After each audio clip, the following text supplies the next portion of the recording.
सागर जिले के गड़ाकोटा नगर पालिका में एक अनूठी मिसाल पेश की गई।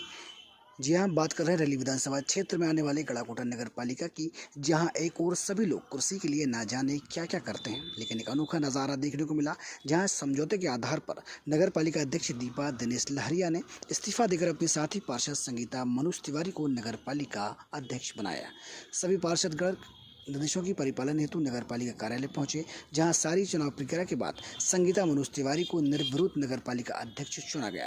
इस अवसर पर पूर्व मंत्री गोपाल भार्गव नगर पालिका पहुंचते और संबोधित करते हुए कहा कि इस प्रकार का मामला संभावित देश का पहला मामला होगा, जहां छोटे से छोटे पद के लिए कोई छोड़ने को तैयार नहीं होता।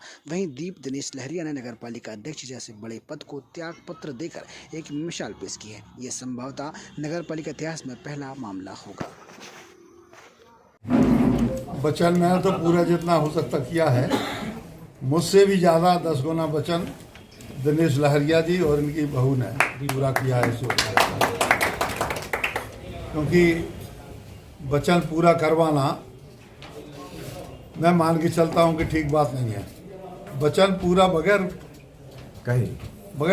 बगैर संदेश भेजे वचन जब पूरा होता है तो उसका आनंद ही अलग होता है, और उसका मैसेज जो है वो मध्य प्रदेश में ही नहीं बल्कि पूरे देश में जाता है। शायद ही ऐसी परंपरा, ऐसे उदाहरण हिंदुस्तान में और मध्य प्रदेश में कहीं देखने के लिए मिलते हो। मैंने कहा नहीं, 23,000 पंचायत में मैंने कभी देखा नहीं कि एक सरपंच ने भी पद त्यागा हो। फिर तो नगर पालिका प्रेसिडेंट का पद बड़ा पद होता है।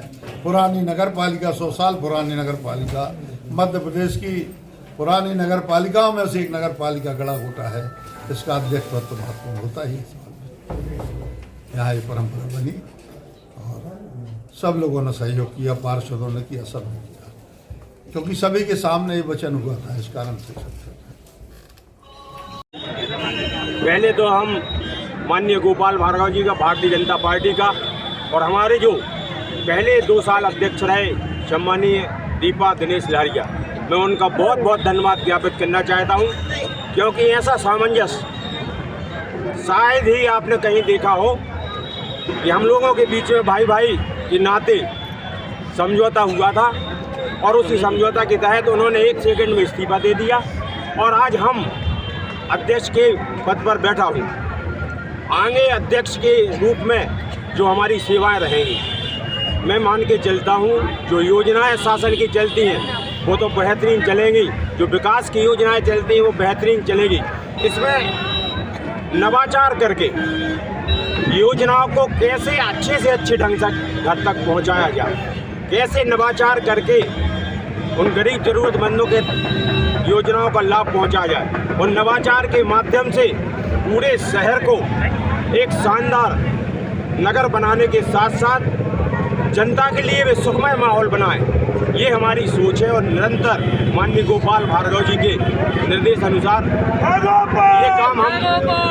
ये काम हम करने के लिए तैयार हैं। लंबे समय से आप उपाध्यक्ष रहे, और उपाध्यक्ष से अध्यक्ष की दूरी तय करने में जो समय लगा उसमें आप अनुभवी है, तो नगर को क्या नई चीज़ देने चाहेंगे? मैं आपको बता दूं, जब मैं पार्षद भी था और उपाध्यक्ष था, तब भी भगवान की ऐसी कृपा थी कि उस समय हमें भैया ने वो ताकत पावर दी थी कि हमें लंबा अनुभव है इस मामले में, नगर पालिका कैसे चलाई जाती है, किस तरीके से शासन से योजनाओं के अतिरिक्त लाभ लिया जाता है। भैया के साथ में रह के मैं इस मामले को बहुत अच्छे से जानता हूँ, और ये क्रियान्वयन में बहुत जल्दी आप लोगों के बीच में रखूँगा। और आप देखना जिस भाव से आज नगर ने एक माहौल दिया है भाईपन का, परिवार जैसा, उनके लिए मैं बहुत सर्वश्रेष्ठ काम करके दिखाऊंगा।